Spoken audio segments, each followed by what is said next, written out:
तो जय हिंद दोस्तों, कैसे हैं आप सब। आशा करते हैं कि ठीक हैं। दोस्तों, मैं इस वीडियो में यही बताना चाहूँगा कि इंडियन नेवी जो है वो कैंडिडेट के साथ मजाक क्यों कर रहा है। कल तक वो बच्चा जो डिसक्वालीफाई था, उसके जब वो चेक किया अपना रिजल्ट तो उसको दिखाया नॉट क्वालिफाइड। फिर कुछ दिन के बाद वो बच्चा का जो है क्वालिफाइड दिखाया। फिर कल होके जब बच्चा चेक किया तो उसका नॉट क्वालिफाइड दिखाया। ये मजाक क्यों कर रहा है हमारे साथ। आई नेट जो कंडक्ट करता है ये कैंडिडेट के साथ बहुत ही मजाक कर रहा है, इसके इमोशंस के साथ खिलवाड़ कर रहा है। अगर अगर आपको फाइल करना ही था तो पहले फाइल कर दिया, लेकिन फिर पास क्यों किया हमको फाइनल रिजल्ट में।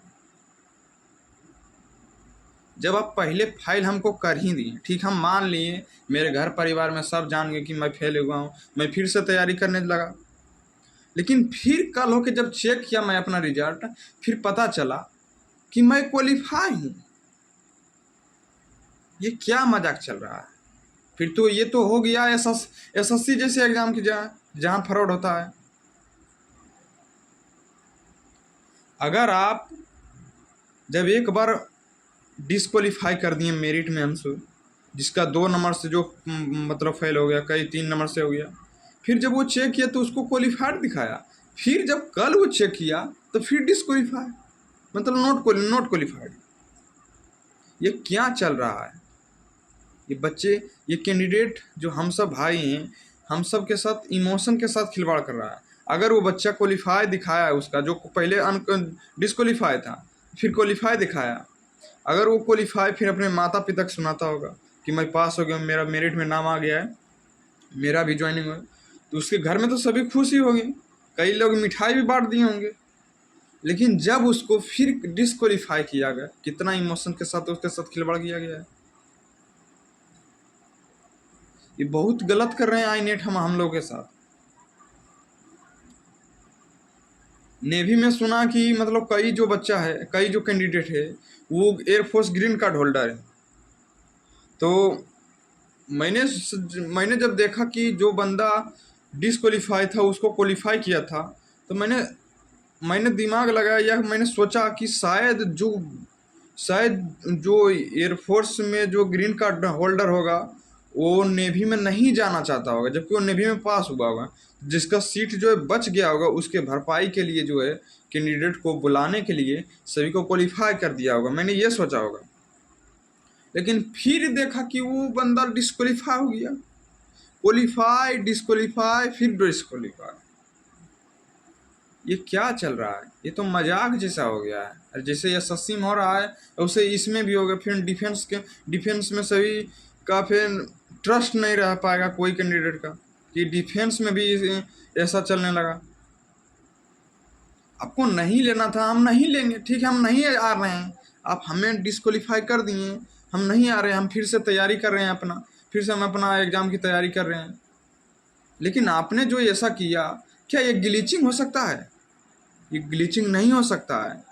अगर ये ग्लिचिंग होता तो उतना सारा स्टूडेंट का क्वालिफाई नहीं दिखाया होगा।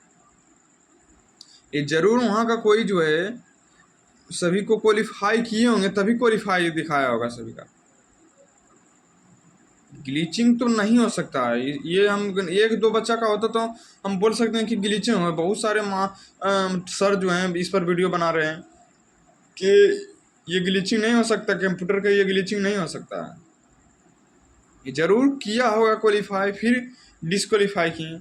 ऐसा नहीं करना चाहिए था।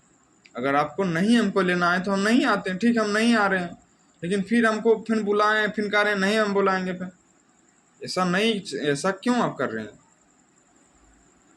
ये हम लोग के साथ ये इमोशन के साथ खिलवाड़ कर रहा है। कई बार जब नेवी में हुआ तो फिर एयरफोर्स में भी होगा ऐसा, आर्मी में भी होगा ऐसा। ऐसा क्यों कर रहे हैं। फिर डिफेंस का सपना कोई बंदा नहीं देखेगा, क्यों डिफेंस की तैयारी करेगा जब ऐसा हवाल होगा। तो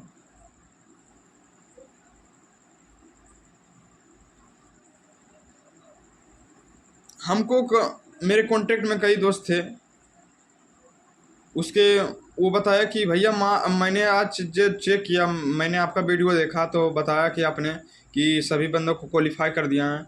उसके बाद मैंने अपना एग्ज़ाम देखा रिजल्ट, तो देखा है कि मैं भी क्वालिफाई हो गया। उसने मेरे पास स्लिप भी भेजा है अपने क्वालिफाई का। फिर वो बंदा अगर मेरे व्हाट्सएप पर आकर, वो अभी तो नहीं किया है मैसेज, क्यों करेगा मैसेज बेचारा? वो दुखी खुद होगा कि मैं क्या बताऊंगा उनको। अगर वो मैसेज करके हमसे पूछा कि भैया आपने कहा था कि मैं क्वालिफाई हो गया, हमको भी बुलाएंगे और मेरा रिजल्ट भी दिखा रहा है मैं क्वालिफाइड हूँ, तो मैं उसको क्या जवाब दूंगा? मैं जवाब क्यों दूंगा, क्या दूंगा जब मेरे पास जवाब ही नहीं है? इसलिए मैं रिक्वेस्ट करता हूँ जो भी इसके एग्ज़ाम कंडक्ट कराते हैं आईनेट, कि आप इमोशन, हम सब कैंडिडेट के इमोशन के साथ आप खिलवाड़ मत कीजिए। अब जैसा थे पहले आप वैसा ही रहिए, जैसे आप सेलेक्ट करते थे कैंडिडेट को वैसा ही सेलेक्ट करिए। कोई बलजबड़ी नहीं है, हम नहीं आना चाहते हैं बलजबड़ी, हम अपनी तैयारी के साथ आना चाहते हैं, अपने हार्ड वर्क के साथ हम आना चाहते हैं। अगर हम 1-2 नंबर से फेल हैं, ठीक है, हम अगले बार तैयारी करेंगे, लेकिन ये खिलवाड़, हम मजाक हम लोग के साथ नहीं करिए, इमोशन के साथ हम लोग के साथ नहीं करिए।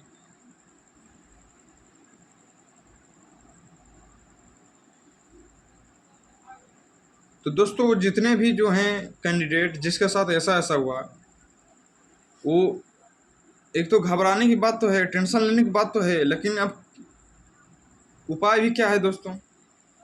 आप अपने तैयारी को बरकरार रखिए। आपका एग्ज़ाम जो अभी एयरफोर्स का है, वो एग्ज़ाम दीजिए, आराम से मैराथन क्लास लीजिए, तैयारी बढ़िया से कीजिए। आप जिसका भी है जो 2-3 नंबर या 4 नंबर से पीछे हैं, वो अब इस एग्ज़ाम पर भरोसा उठा दीजिए। मतलब ये इस साल का मतलब सोच लीजिए कि मेरा नहीं है नेवी में, मैं नेवी में सेलेक्ट नहीं हूँ, बस मान कर आप तैयारी कीजिए। अब इसके भरोसा नहीं रहिएगा। मैं यही कहना चाहूँगा कि मैं इस वीडियो को आप सबको एक संतुना देने के लिए आया हूँ कि आप तैयारी करिए। आप नेवी का तो अभी नहीं आया, दूसरा नेवी का जो फॉर्म भराएगा तो अभी नहीं आएगा, लेकिन एयरफोर्स का तो अभी चल रहा है। तो एयरफोर्स का आप तैयारी करिए आराम से, और अपने आप को बेहतरीन करने की कोशिश करिए। तो चलते हैं दोस्तों, जय हिंद, धन्यवाद। जानकारी आप तक को पहुंचाना था, और आप सब उदास मन से नहीं बैठिएगा, आप सब तैयारी करिएगा। ठीक है दोस्तों, धन्यवाद।